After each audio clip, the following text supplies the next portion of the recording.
क्या आप प्रेग्नेंट हैं और आप आयरन टैबलेट्स भी ले रहे हैं, उसके बाद भी आपका हीमोग्लोबिन नहीं बढ़ रहा है? So hi friends, my self doctor Jyoti Mishra. Today we will talk about the iron deficiency anaemia in pregnancy. मतलब खून की कमी, गर्भावस्था में होने वाली खून की कमी को हम एनीमिया कहते हैं, क्योंकि खून की कमी सबसे ज़्यादा प्रेगनेंसी में आयरन की कमी की वजह से होती है, क्योंकि बॉडी में बेबी जो होता है मदर का सारा आयरन सक कर लेता है, इसलिए मरीज के अंदर होती है खून की कमी यानी आयरन की कमी।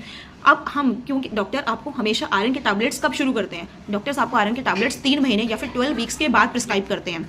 इसका ये कारण होता है क्योंकि प्रेग्नेंट लेडीज़ को पहले 3 महीने में बहुत ज़्यादा नौजिया, वॉमिटिंग, जी मचलना, पेट फूलना, गैस बनना, इस तरह की समस्याएं होने की वजह से पहले 3 महीने में आयरन डाइजेस्ट होना बहुत डिफिकल्ट होता है। इसलिए हमेशा आयरन की टैबलेट 12 वीक्स के बाद ही प्रिस्क्राइब की जाती है या 12 वीक्स के बाद ही लेनी चाहिए। दूसरी बात, आयरन की टैबलेट्स क्योंकि हमेशा कैल्शियम के साथ ही प्रिस्क्राइब की जाती है, तो इसका मतलब ये नहीं है कि आपको आयरन और कैल्शियम को एक साथ ले लेना है। अक्सर मरीज ऐसा करते हैं, आयरन कैल्शियम की टैबलेट एक साथ ले लेते हैं, फिर हम 1 महीने बाद जब उनका हीमोग्लोबिन चेक कराते हैं तो उनका हीमोग्लोबिन बढ़ता नहीं है। आयरन के टैबलेट्स को आपको कैल्शियम के साथ कभी भी इकट्ठा नहीं लेना है। आयरन के टैबलेट्स आप सुबह खाली पेट नींबू पानी के साथ, विटामिन सी की गोली के साथ ले सकते हैं, या फिर खाना, लंच या आपका जो डिनर है उससे आप 1 घंटा पहले आयरन के टैबलेट्स ले लें, और कैल्शियम आप खाने के तुरंत बाद ले सकते हैं। तीसरी बात, आयरन के टैबलेट्स को खट्टे फ्रूट्स, विटामिन सी और नींबू पानी के साथ लेने से उसका एब्जॉर्प्शन अच्छा होता है। चौथी बात, आपको आयरन के टैबलेट्स को कभी भी टी, कॉफ़ी यानी चाय और कॉफ़ी और अल्कोहल, शराब के साथ नहीं लेना है।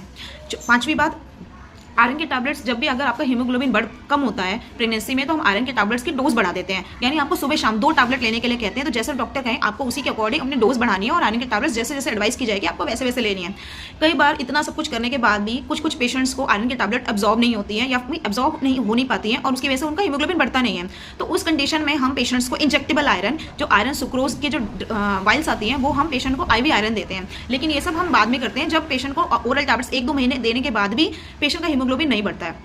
लास्ट पॉइंट, आयरन की टैबलेट्स आपको कब तक लेनी चाहिए? आयरन की टैबलेट्स आप 12 वीक्स यानी 3 महीने से स्टार्ट करके टिल डिलीवरी तक, प्लस उसके साथ आप पोस्टपार्टम यानी डिलीवरी के बाद भी आप 6 महीने तक आयरन के टैबलेट्स कंटिन्यू करेंगे। ये 4-5 बातें थी। Thank you for listening to me.